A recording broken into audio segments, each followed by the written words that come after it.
Mari kita bersatu dalam doa. Bapa di surga, Bapa yang kami kenal di dalam nama Kristus Yesus Tuhan. Sebentar kami Bapa akan mendengarkan kebenaran firman-Mu yang akan disampaikan oleh hamba-Mu. Kiranya Bapa yang baik, Engkau yang senantiasa memberkati hamba-Mu, bahkan yang memberikan pewahyuan buat hamba-Mu, agar setiap firman yang keluar daripada mulut hamba-Mu boleh menjadi berkat buat semua orang. Terima kasih Bapa yang baik. Sebentar juga kami akan mendengarkan pembacaan firman-Mu ya Bapa. Biarlah setiap firman yang telah dibacakan yang boleh kami dengar, boleh menjadi berkat, boleh menjadi pelita dalam hidup kami, dan dapat menuntun hidup kami agar kami tidak tersandung oleh karena dunia ini. Terpujilah Tuhan, Engkau yang senantiasa memberkati setiap hamba-Mu yang bertugas pada hari ini. Terpujilah Engkau mulai saat ini sampai selama-lamanya dalam nama Yesus Kristus Tuhan. Amin. Terima Amin. kasih Terima Ibu kasih Pak. Ilya. Tuhan Yesus memberkati. Ya, terima kasih. Silakan Bu Putut. Baik Bu Arya, bacaan firman Tuhan di pagi yang dari 1 Raja-Raja 5 ayat 1 sampai ke 18. Hiram Raja Tirus mengutus pegawai-pegawainya kepada Salomo. Karena didengarnya bahwa Salomo telah diurapi menjadi raja menggantikan ayahnya, sebab Hiram senantiasa bersahabat dengan Daud. Lalu Salomo mengutus orang kepada Hiram dengan pesan, "Engkau tahu bahwa Daud ayahku tidak dapat mendirikan sebuah rumah bagi nama Tuhan Allahnya. Oleh karena musuh-musuhnya memerangi dia dari segala jurusan, sampai Tuhan menyerahkan mereka ke bawah telapak kakinya.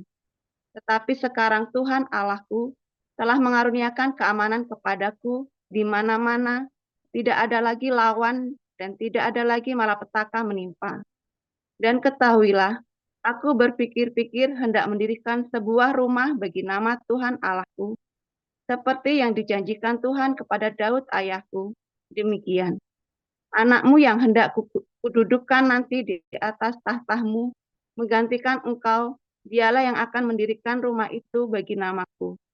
Oleh sebab itu, perintahkanlah orang menebang bagiku pohon-pohon aras dari gunung Libanon, dan biarlah hamba-hambaku membantu hamba-hambamu, dan upah hamba-hambamu akan kubayar kepadamu, seberapa juga kau minta.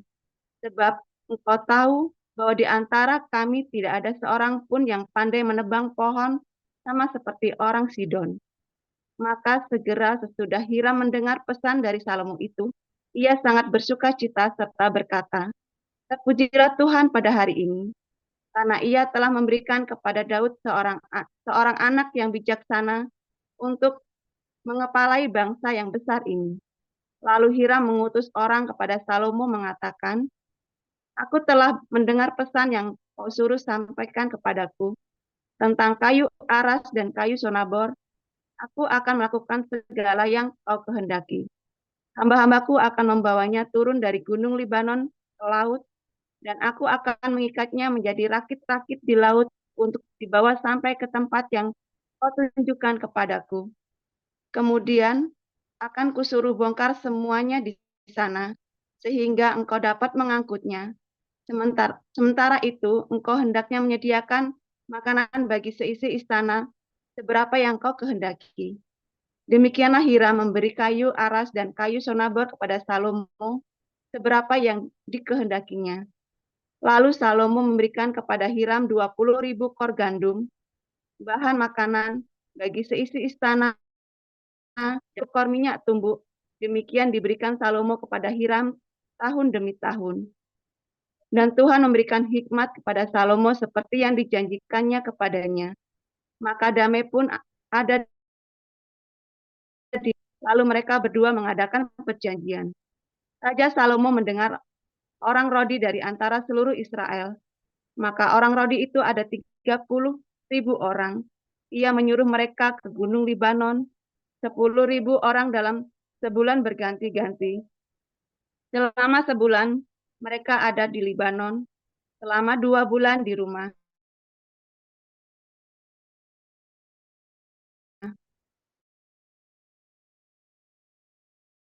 pahat di pegunungan. Apalagi pekerjaan itu. 300 orang basi rakyat yang mengerjakan pekerjaan, dan raja memerintahkan melinggis batu yang besar, batu yang mahal, batu pahat. Maka tukang-tukang Salomo dan tukang-tukang Hiram serta orang-orang Gebal memahat dan menyediakan kayu dan batu untuk mendirikan rumah itu. Terima kasih Bu Elia. Tuhan Yesus memberkati.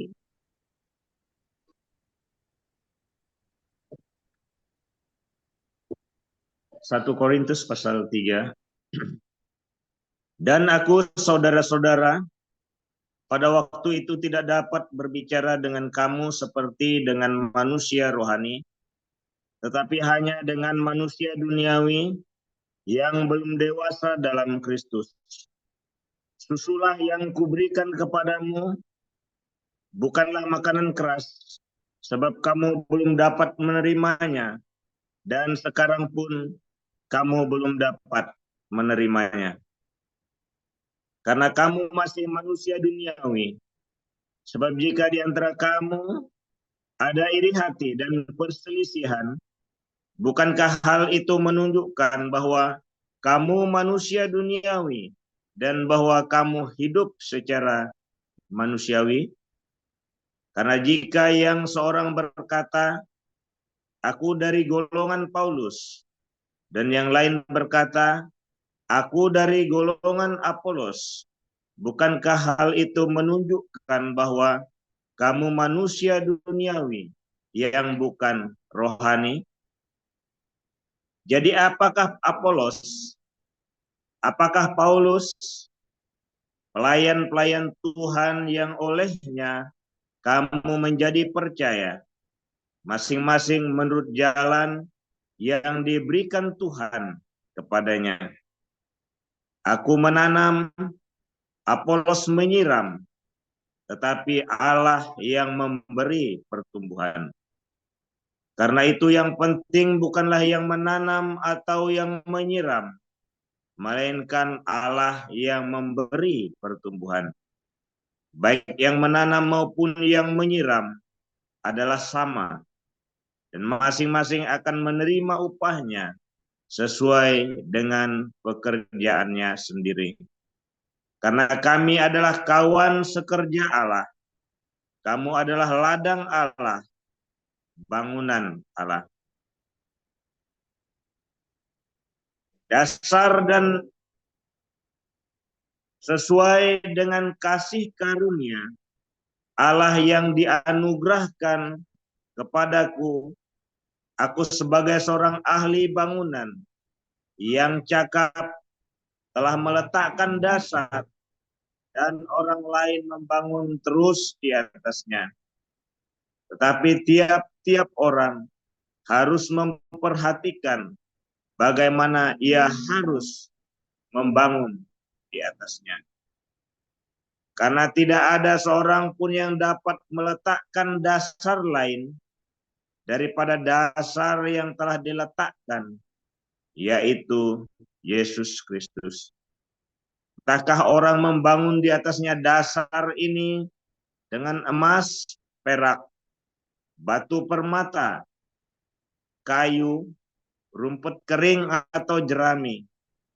Sekali kelak pekerjaan masing-masing orang akan nampak, karena hari Tuhan akan menyatakannya. Sebab ia akan nampak dengan api, dan bagaimana pekerjaan masing-masing orang akan diuji oleh api itu. Jika pekerjaan yang dibangun seseorang tahan uji, dia akan mendapat upah. Jika pekerjaannya terbakar, ia akan menderita kerugian, tetapi ia sendiri akan diselamatkan, tetapi seperti dari dalam api. Tidak tahukah kamu bahwa kamu adalah bait Allah, dan bahwa Roh Allah diam di dalam kamu? Jika ada orang yang membinasakan bait Allah, maka Allah akan membinasakan dia. Sebab bait Allah adalah kudus, dan bait Allah itu ialah kamu. Janganlah ada orang yang menipu dirinya sendiri. Jika ada di antara kamu yang menyangka dirinya berhikmat menurut dunia ini, biarlah ia menjadi bodoh supaya ia berhikmat. Karena hikmat dunia ini adalah kebodohan bagi Allah. Sebab ada tertulis, ia menangkap orang yang berhikmat dalam kecerdikannya. Dan di tempat lain Tuhan mengetahui rancangan-rancangan orang berhikmat. Sesungguhnya semuanya sia-sia belaka. Karena itu, janganlah ada orang yang memegahkan dirinya atas manusia, sebab segala sesuatu adalah milikmu. Baik Paulus, Apolos, maupun Kepas, baik dunia hidup maupun mati, baik waktu sekarang maupun waktu yang akan datang, semuanya kamu punya. Tetapi kamu adalah milik Kristus, dan Kristus adalah milik Allah. Sekian. Ya, terima kasih untuk para lektor kita hari ini, Bu Putut dan Pak Kasianus. Terima kasih ya, Tuhan Yesus memberkati. Ya, Bapak Ibu, kita akan mendengarkan renungan dengan judul Pulih Gereja yang akan disampaikan oleh Gembala kita Pastor Joseph Pauluzan. Silakan Pastor. Haleluya, firman Tuhan selalu baru setiap hari ketika kita menanti-nantikan Tuhan dengan pengharapan yang tulus, saudara ya. Kasih. Ketulusan hati itu penting, karena banyak orang menyepelekan ketulusan hati. Berintrik, ya. Itu memang pusing ya, saudara ya. Kenapa orang bisa berintrik? Ya tadi kecil. Dikelilingi oleh keluarga yang seperti itu. Pertama. Kedua, ya karena dasarnya hatinya pengen ya serakah, pengen menguasai, nggak mau rugi, sehingga ya kamu dulu kan gitu. Waktu kecil ingat nggak saudara? Ayo kamu punya berapa? Kamu dulu tunjukkan punya kamu, nah, gitu kan? Biasanya 5, dia ternyata aduh cuma punya aku punya 3. Oh aku nggak mau tunjukkan aku, akhirnya gitu ya. Padahal kamu dulu tunjukkan punya kamu, aku punya 5. Padahal si anak ini polos-polos saja. Aku punya permen 5, permen kocek itu 5, ya. Dia cuma punya 3. Waduh, gawat nih, tensin nih. Nah, itu kan. Atau, waduh, kalau misalnya aku punya 10, aku yang disuruh bagi, dia 5. Aku punya 3. Dia suruh bagi ke orangnya yang 7 disembunyikan sama dia. Biasa ya, begitu ya. Ingat nggak? Biasa itu, saudara. Jangan ngomong enggak, saya juga dulu begitu. Ya, bagi saya dulu nakal ya. Dulu saya suka ngakalin orang. Ya, saya suka ngakalin orang ya. Punya berapa? Aku nggak punya, jadi dibagi. Jadi dibagi saya bisa terima 3, bisa terima 4, bisa terima 5. Di sana saya nanti dikasih lagi, di sana dikasih lagi, di sana dikasih lagi, dikasih lagi. Itu ya, saudara ya. Sampai saya SMP ya, saya masih begitu, saudara ya. Saya baru nyadari setelah saya SMA. Ternyata itu nggak baik. Ya, jadi kalau saya sudah terima 1 ya sudah. Bodoh, katanya mami saya ya. Enggak bodoh. Cukup 1 ini saja. Cukup, sudah. Jadi saya menyadari ketika ada beberapa penerima bantuan yang, maaf ya saudara ya, kadang-kadang melanggar SOP, ngakali SOP supaya dapat lebih, saudara. Nah, saya tidak tolerir dengan melanggar SOP, tetapi saya paham hatimu. Karena kami dulu juga begitu, ya. Saya paham hatimu, tetapi itu salah. Ya, itu salah. Makanya saudara-saudara jangan memandang rendah orang-orang seperti itu. Diajarin yang sabar. Diajarin yang sabar. Untung bukan kamu yang seperti itu. Ayo loh, Anda kepikir nggak? Untung bukan kamu yang minta bantuan. Makanya para pengurus yang in charge ya di dalam setiap ini ya, yang sabar. Juga para koordinator ya, Korwil, Korpus. Kalau ada diaken-diaken yang melanggar SOP itu, jangan ditolerir, tapi jangan terus kamu memandang rendah orang itu, saudara. Kadang-kadang dilakukan itu memang dengan sengaja, dia pikir ya memang itu benar. Ya, seperti ingat ya, peraturan itu untuk dilanggar. Saya sampai kaget dengarnya, sampai mumet. Cuma saya baru gitu ya, maklum. Cuman kamu harus tegaskan, enggak boleh. Tanpa kita harus mempercakapkan, katanya Roma 14 ya. Terimalah orang yang lemah imannya tanpa kita harus mempercakapkan perbuatannya. Maksudnya itu kamu jangan ngeremehin dia. Ya harus diajarin metanoia, dirubah, diajarin. Salah. Ada orang yang terima bantuan tapi tidak mau kerja. Dia dibantu tapi dikasih tahu, dinasihatin. Salah. Jangan dimarah-marahin. Ya, saudara ya. Nah, jadi ada orang-orang yang tidak bisa tulus karena masa kecilnya dia memang diajarin. Kedua, karena memang dia serakah. Ya, karena dia memang mau serakah atau mau cari nama atau sehingga dia nggak bisa tulus. Dia punya hidden agenda di belakangnya dia, saudara. Kenapa orang nggak bisa tulus, saudara? Karena dia punya pengalaman sering ditipu. Nah, itu juga tuh ya, pengalaman sering ditipu. Dan dia nggak sembuh. Artinya dia masih marah dengan rasa ditipu, saya nggak mau ditipu lagi. Sehingga dia intrik. Saudara, saya sering ditipu, saudara ya, dulu. Tetapi saya tidak semua saya curigain. Enggak. Pokoknya kita pakai SOP saja. Gini, sudah, titik. Curiga? Enggak. Apa saya curiga dengan Pak Stefan? Enggak pernah. Saya enggak pernah. Dengan Bu Mantu, apalagi saudara, saya sudah anggap orang tua sendiri. Tidak pernah. Bu Lianti, saya curiga nggak sama Bu Lianti? Tidak pernah. Bu Lianti itu mengamankan uang kita dengan luar biasa ya. Berkat Bu Lianti, uang kita aman, saudara ya. Dulu kita mau dibobol berkali-kali, aman, saudara. Pernah curiga nggak? Enggak. Enggak pernah curiga saya sama Bu Lianti. Tetapi pokoknya aturan aja begini, yang semestinya saja. Itu saja, saudara ya.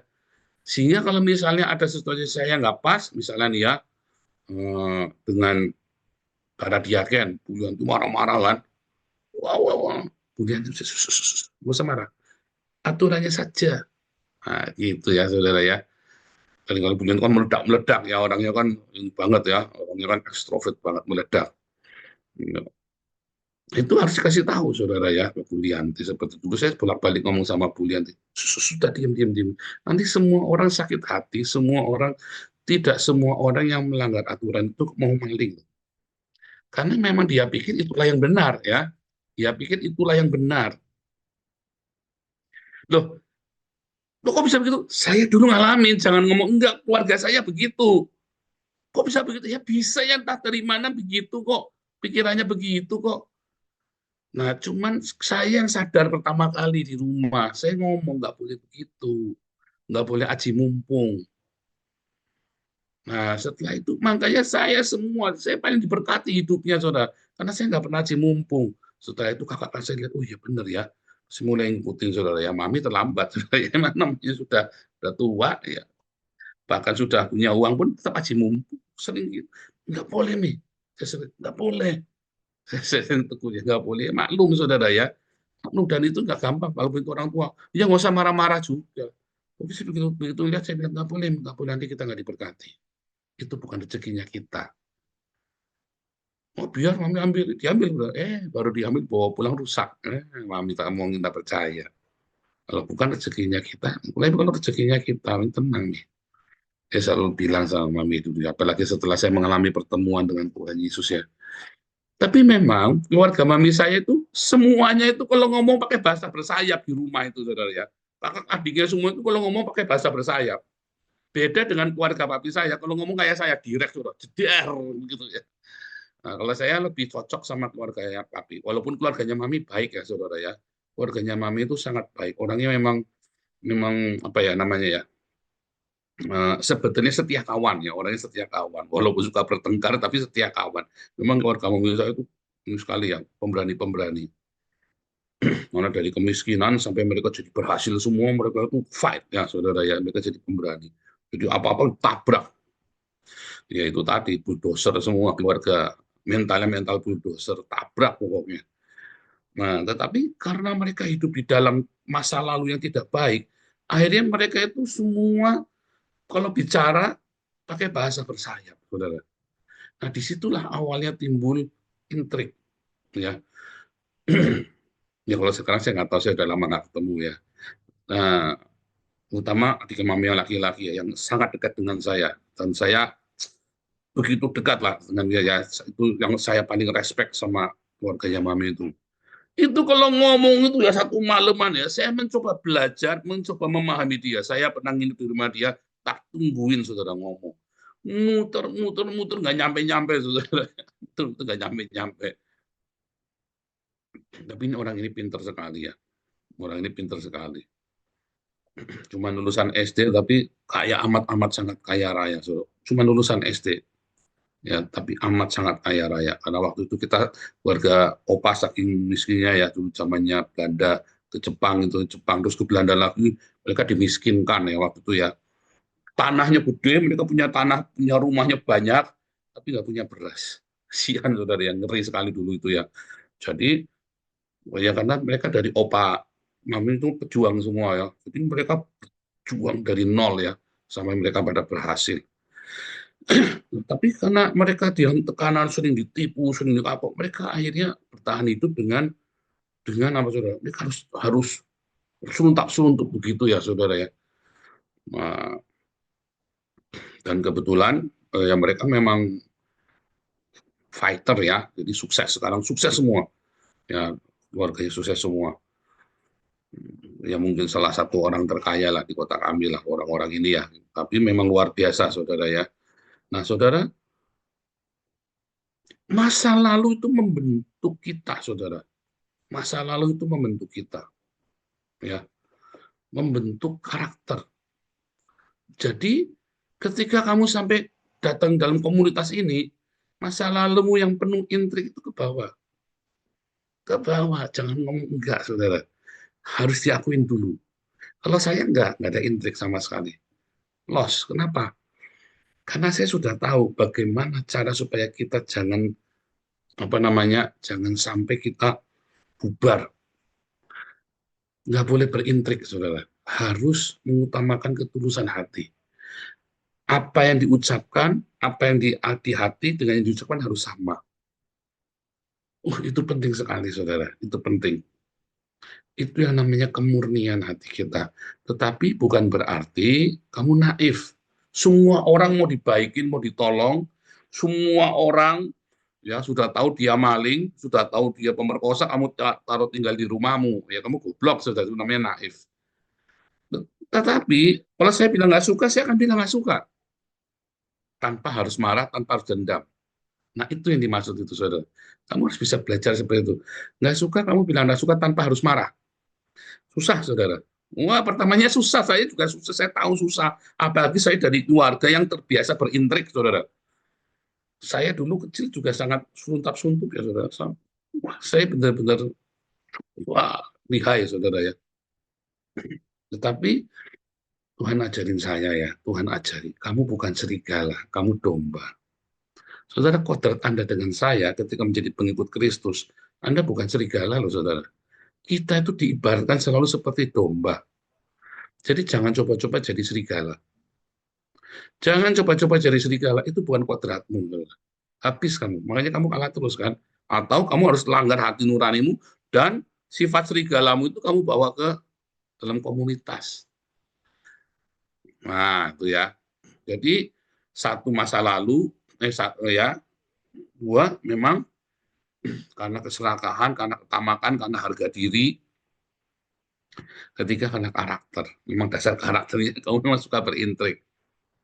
Nah itu harus dirubah, saudara. Ketika kamu cari Tuhan, ketika kamu benar-benar sungguh-sungguh, semua intrik ya, semua tipu akal bulus itu kamu harus singkirkan. Kalau enggak, kamu akan jadi biang kerok di dalam komunitas. komunitas ini kan gereja, saudara. Bangunan sesama kita ini, saya ya dengan Pak Iman, Pak David, dengan Pak Yono, dengan Pak Enardo, dengan Pak Stephen, dengan Bu Elia, dengan Bu Linda, Bu Erna. Kita ini komunitas, kita ada sebuah bangunan tubuh Kristus, saudara. Kita ini membangun sesama kita. Kita ini membangun sesama kita loh. Kalau kamu membangun, ya memberkati, membangun itu memberkati sesama kita. Batu sama batu, kita baris yang rapi, disusun yang rapi, diatur yang rapi. Kalau kita tidak tulus, saudara, membangunnya dengan ketidaktulusan, maka apa yang kita kerjakan suatu hari akan diuji. Semua pekerjaan kita suatu hari akan dibakar dengan api, saudara. Habis. Lenyap semua. Ya, kita ini sudah 4 tahun ya, saudara ya, komunitas kita sudah mengumpulkan 30 miliar. Udah untuk berapa ribu aja kita sudah kasih makan ya, udah berapa puluh ribu sudah, kita nggak hitung lagi, saudara. Tetapi bagaimana cara kita membangunnya, saudara? Mengapa kita kalau gesekan pasti bubar, gesekan pasti curok bedul, saudara? Karena kamu tidak berusaha membangun dengan cinta. Kamu membangunnya dengan tadi ya, dengan egomu, dengan harga dirimu, dengan ini Paul ini membangun menara Babel misalnya. Nah, itu dia, saudara, tuduhan-tuduhan Paul membangun menara Babel ini. Kalau kamu di sini kulinya saya, maka kamu akan berkata seperti itu, saudara. Kalau kamu di sini jadi pengurus, jadi aktivis, oh saya ini kulinya Pak Paul, ya itulah nasibmu, saudara. Tetapi saya ini hamba, kita semua ini hamba. Kalau kita berpikir, aku di kesini, aku mau melayani Tuhan kok. Aku ini mau melayani Tuhan kok. Maka mau si Paul mau bikin menara Babel, mau bikin menara apa, nggak urusan, saudara ya. Itu bukan urusan saya. Urusan saya, pokoknya saya mau melayani Tuhan dengan cara saya menjadi berkat bangunan-bangunan yang tersusun dengan sesama saya kok. Saya enggak urusan. Harusnya kamu semua punya prinsip apa? Apa yang kita lakukan untuk Tuhan, bukan untuk manusia. Kalau Anda berpikir seperti itu, sebetulnya semua konflik itu bisa diatasi, saudara. Sebetulnya ya, tapi masalahnya yang kita lakukan itu seringkali bukan untuk Tuhan, saudara. Tapi sebenarnya untuk aktualisasi diri kan. Karena saya pengen eksis. Atau karena saya ngincer duitnya banyak. Ya kan, mau saya ambil alih yayasannya. Ya kan, kan sudah kemarin kita sudah buktikan berkali-kali kan di komunitas ini. Duitnya banyak, langsung pikirannya berubah mau ngambil alih, mau dikup, saudara ya. Saya mau disingkirkan. Ini Pak, dari dulu ya, dulu si Amin Wijaya mau nyingkirkan saya sama Alengso, kita singkirkan aja. Ya enggak apa-apa, boleh saja. Bu Mantu di lobi, Bu Mantunya enggak mau, nggak mau. Ya, kalau mau nyingkirkan saya boleh saja. Kan sudah terbukti kan Galarua kan. Ya, boleh kan? Dicoba saja kan. Boleh dicoba. Nggak apa-apa, ya kan? Saya kan juga nggak maki-maki juga kan. Ya kan, saya kan nggak kayak orang-orang yang maki-maki saya kan nggak maki-maki juga. Boleh, saudara ya. Artinya itu, Anda itu bukan bekerja buat saya. Anda sedang melayani Tuhan. Saya ini hanya memprovokasi Anda, inisiator, menjadikan motivator buat Anda untuk berdiakoninya, untuk berbagi sesama lain, sesama kita dengan cara begini. Tapi saya tahu, karena saya pernah mengalami pengalaman tidak baik. Jadi, namanya dalam manajemen itu, kita harus membuat satu setting, bagaimana kalau terjadi masalah. Bukan kita curiga sama orang, tapi secara umum, kalau terjadi masalah bagaimana? Ya kita bikin SOP-nya untuk mencegah itu. Lalu bagaimana kalau ada human error, orang yang sengaja? Ya kita bangun lagi, supaya orang-orang ini jangan, ada human error di sana, kayak hari ini, Bun Pagi nggak bisa keluar duit ya kan, karena PIN-nya belum dikasihkan sama bekas bendahara ke bendahara yang baru. Kita punya demarkasi, saudara. Kita nggak bisa didikte. Coba, itu kan boikot kita kan. Kita nggak bisa diboikot begitu, nggak bisa. Nggak pernah ada yang bisa boikot kita, saudara. Karena itu SOP, kita sudah pikirkan. Kita sudah, caranya bagaimana kita sudah pikirkan. Yang mudah-mudahan kali ini semuanya lancar, saudara. Kenapa? Oh iya, katanya, iya, yang penting nurut sama Pak Paul. Ya sekarang Pak Paul cari yang nurut-nurut. Oh bukan, saudara. Bukan buat sayanya. Kita itu cari yang supaya kalau kita jalanin SOP, mulutnya itu jangan sampai nusuk gitu loh. Ini Bu Elia Esther nih, kan bendahara nih. Terus diakennya minta uang, langgar prosedur nih. Ya, Bu Elia Esther ketika bilang, maaf, SOP-nya nggak begitu. Kan nggak usah ngomong, kamu mau maling ya? Kurang ajar, kamu mau rampok ya? Kan nggak perlu begitu. Nah, kalau yang dulu kita memang keras galak-galak, kalau enggak, wah kita dilalap habis juga itu sama golongan si ceker babi, ceker ayam segala macam ya saudara ya. Tapi sekarang kan kita nggak ada, ya kan nggak ada orang yang seperti itu. Kita nggak perlu orang-orang yang galak kayak dulu ya. Dulu kan kita harus berani tough. Sekarang jangan. Bukan buat sayanya, tapi buat kalian ya. Ya, ini Timun Pagi meminta sembako, dimaki-maki dulu saudara ya, kasihan jangan. Ya pokoknya ikutin SOP saja. Kan begitu, saudara ya. Bahkan saya saja ikutin SOP, saya saja ikutin SOP. Ya, kita kan ngumpulin dana 777 untuk Eropa. Ketika saya bilang, tolong Pak Stefan, Bu Marjuni, tolong dikirim, ya kan? Loh, tanda tangan macam-macam, kasih laporan macam-macam sampai sekarang nih laporannya segini banyak nih. Berantakan ya. Saudara, kita tunjukkan saudara ya. Ini benar-benar.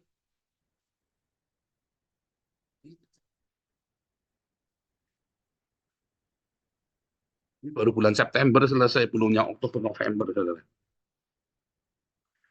Tadi malam kita tidur jam 4 pagi, jam 5 pagi baru tidur. Gitu. Saya nemenin. Kalau saya udah ngeliat kertas begitu, saya udah pusing, saudara ya. Yang ngerjain Bu Ana ya kemarin ya, sama si Bu Aisli bantu nyatetinya, Bu Ana nyarikan nota-notanya rapi. Gitu. Iya, saya kan nggak bisa ngelakukan semuanya. Saya kalau memang udah ngeliat kertas gitu, udah langsung puyeng, saudara. Udah langsung puyeng kepalanya, ada emosi tinggi. Untung saya punya istrinya udah cantik, lemah lembut ya, saudara ya. Sabar lagi, ditelata ini satu-satu. Ya, saudara ya. Nah, kami pun ikutin aturan, saudara. Padahal kan itu uang saya yang nyari sendiri, teriak-teriak sendiri. Tetapi kami menempatkan diri di bawah peraturan itu. Bukan karena, oh saya kan bosnya, kan punya saya. Nggak bisa, saudara. Nggak bisa begitu. Saya pun tidak bisa begitu. Ini uang Tuhan. Walaupun saya teriak-teriak, kalau kamu nggak percaya, kalau saya nggak keuangannya nggak jelas, juga orang nggak percaya sama saya lagi. Harus jelas. Ya, semua PDF-nya, rekeningnya Hagios Internasional Belanda pun saya kirim ke bendaharanya demarkasi. Ya, Anda kalau mau mengakses yang berkepentingan boleh, terutama pembina Hagios, Munpagi, Demarkasi, Damaris, ya pengurus-pengurus yayasan boleh mengakses. Supaya menjadi saksi bahwa saya pun transparan. Jadi saya berharap kalian juga sama transparan, saudara ya. Itu loh maksudnya. Sebab kita ini adalah kulinya Tuhan, bukan kulinya organisasi, saudara. Kita ini pekerja-pekerjanya Tuhan. Kamu tuh tanggung jawab sama Tuhan, bukan sama organisasi. Retorika ya, bahasa banyak orang retorika loh. Oh, saya ini kerja buat Tuhan. Nyatanya kamu baru kesenggol dikit aja udah emosi ngamuk kok. Nyatanya kamu cuma ditanya notanya mana, udah ngamuk kok. Bu Marjuni berapa kali tanya sama ya notanya mana? Ya Bu Marjuni minta maaf sabar ya kita kumpulin satu-satu nih. Sekarang September udah jadi nih. Itu pun masih ditanya lagi, kita nggak marah. Ya memang memang Ibu Marjuni harus begitu. Kalau nggak begitu ya jangan jadi bendahara, repot nanti saudara. Tujuannya kan mengingatkan kita semua. Loh, karena saya tidak ada tendensi dan intensi apa-apa, ketika ditanya ya cengar-cengir, iya Bu Marjuni, memang saya kalau ngelihat begitu, ngumpet ini biar kerjain satu-satu garap. Nah, udah berhasil 1 bulan, selesai. Wah, gubreng saudara ya. Ya mungkin kalau Bu Marjuni di sini, ya mungkin ngerjain cuma sebentar, saudara, memang bidangnya dia. Cuman kalau kita yang ngerjain memang bukan bidangnya kita ya, saudara ya. Jadi kita kalau ngerjain begitu mumet. Nah, kita murni orang di lapang. Bu Ana pun sebenarnya orang di lapang ya, nggak biasa kerja administrasi yang begituan. Nah, sama ya saudara, kita ngelakuinnya buat Tuhan, sehingga kita nggak perlu marah. Kita melakukannya buat Tuhan, bukan buat organisasi, bukan buat manusia. Oh, supaya menara Babelnya Pak Pendeta Nabi 26 Joseph Paulusan, ya itu kan katamu, saudara. Tetapi kalau saya ternyata sombong gimana membangun menara Babel? Nah, itu urusan saya dengan Tuhan. Kalau ternyata saya sombong pun itu bukan urusan Anda loh, saudara. Itu urusan saya dengan Tuhan.